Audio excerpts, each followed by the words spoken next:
न कोई संदेश, जाने वो कौन सा देश, जहाँ तुम चले गए, जहाँ तुम चले गए।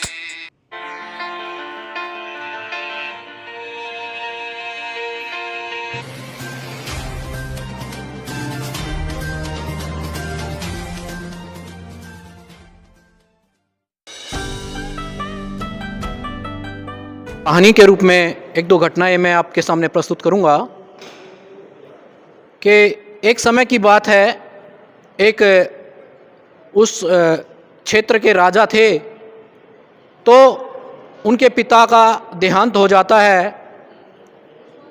तो वो बड़ा विलाप करते हैं, बड़ा दुखी होते हैं, जैसा कि हम सब होते हैं।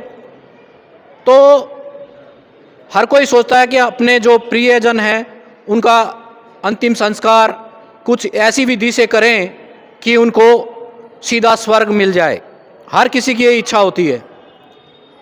तो उनके मन में भी आया कि उनके पिता का अंतिम संस्कार कुछ इस विधि से किया जाए कि उनको सीधा मोक्ष मिल जाए, स्वर्ग मिल जाए।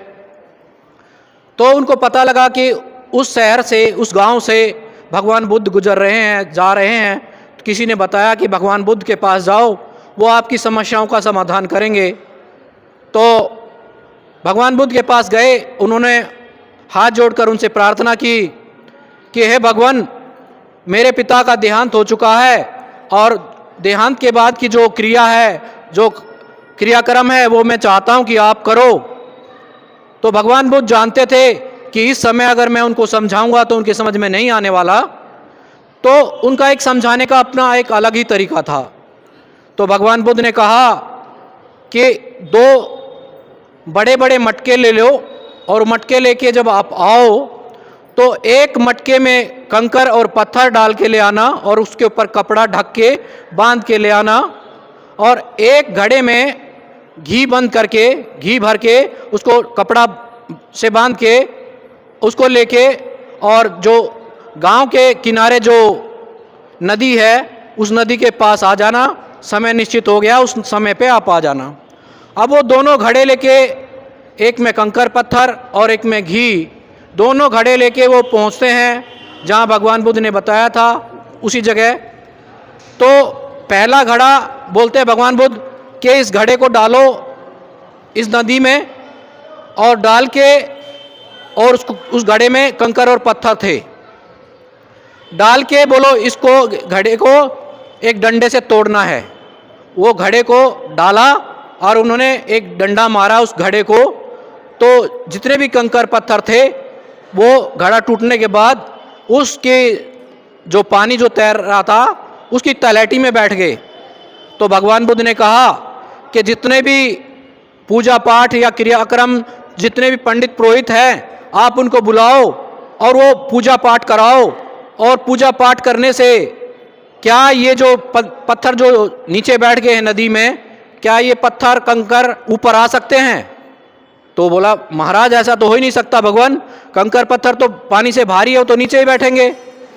ठीक है, अब दूसरा घड़ा पानी में छोड़ा गया, उसके ऊपर भी डंडा मारा गया, उसके अंदर घी था और वो घी पानी के ऊपर तैरने लगा।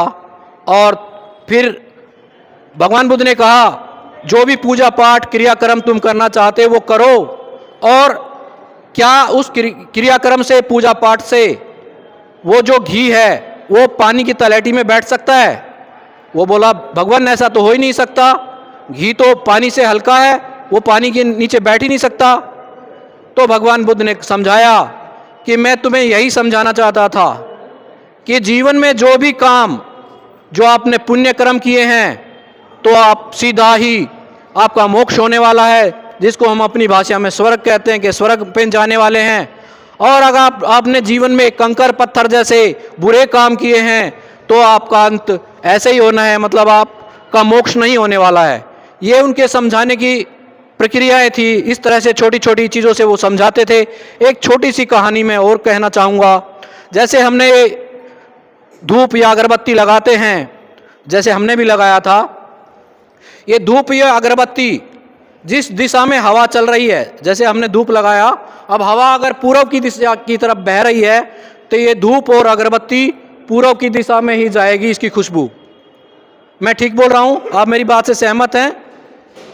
जिस तरफ हवा जा रही है ये सुगंध उसी तरफ जाएगी। लेकिन अगर आदमी ने पुण्य कर्म किए हैं, अच्छे काम किए हैं, जैसे मनाली पढ़ाई में बहुत अच्छी थी, उसका व्यवहार बहुत अच्छा था, जान कहीं पे भी मेरे से मिल जाती थी, ऐसे हाथ जोड़ के मामा जी नमस्ते, वो क्षण अभी भी याद आते हैं, उसका व्यवहार अभी भी याद आता है। वो हमारे बीच नहीं है, लेकिन उसके गुणों की प्रशंसा हम यहाँ भी कर रहे हैं, हम कहीं पे भी जाएंगे हम उनके गुणों की प्रशंसा करेंगे। तो कहने का अभिप्राय ये है कि आदमी के गुण हैं जो वो दिशा के विपरीत भी बहते हैं। अगर आप अच्छे काम कर रहे हैं, आप नांगलोई में रहते हैं या किसी और शहर में रहते हैं, आप अच्छे गुण हैं आपके अंदर, तो आपके गुणों को जो जानता है, जैसे भगवान बुद्ध के गुणों को हम जानते हैं, भगवान बुद्ध है नहीं लेकिन हम उनके गुणों की चर्चा कर रहे हैं।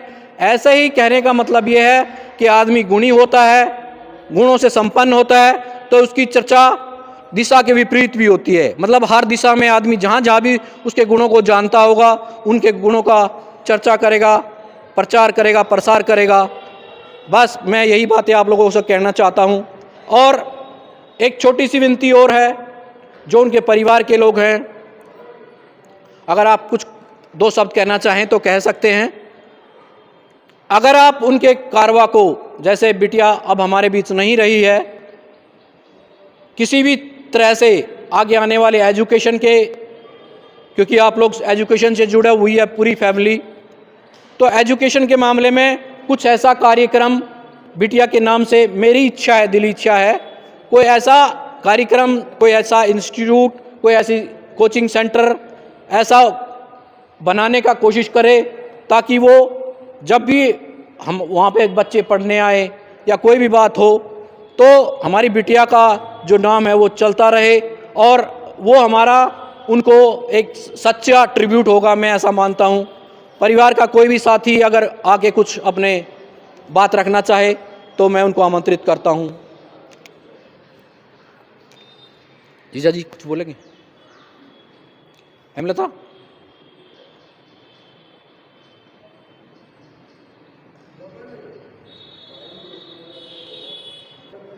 अभी हम 2 मिनट का मौन रखेंगे, उसके बाद जो भी यहाँ पे साथी हैं पुष्प अर्पित करके अपने आदरांजलि देंगे एक एक करके।